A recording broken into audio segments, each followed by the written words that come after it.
Our conversation this afternoon, it's all about Rumba and boxing. In studio, Karim Mtukazi Mandonga as well as Mike. We want to get into that conversation.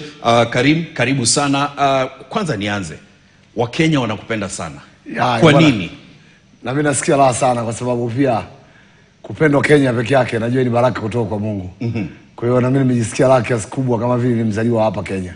Kila mara Wakenya wanaulizia Mandonga atarudi lini, Mandonga atarudi lini. Kwa sababu Mandonga Mtukazi ni mtu wa kuchocha. Kwa hiyo Wakenya nao wanapenda sana mtu anaochocha. Mara ya mwisho ulikuwa hapa ilikuwa miaka miwili iliyopita. Si miaka miwili, mwaka moja unusu uliopita. Mwaka moja unusu hujafika. Hata mwaka hujafika bado. Mara mwisho mwaka jana. Mara mwisho nimpigana fight ya mwisho hapa Kasarani. Ndio fight ya mwisho nicheza na ubingwa wa PST. Na unajua wakati ulikuja Kenya kuna wakati fulani uliwaambia wa Kenya unakuja na ngumi ambayo inaitwa Sugunyo kutoka Ukraine.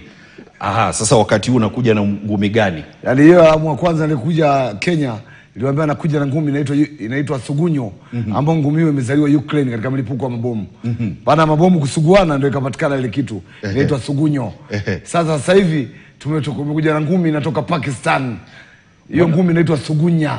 Sugunya. Yaani ina madhara makubwa sana kuliko Sugunyo.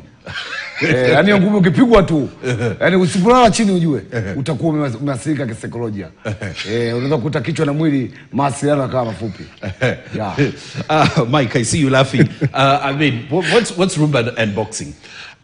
Rumba and boxing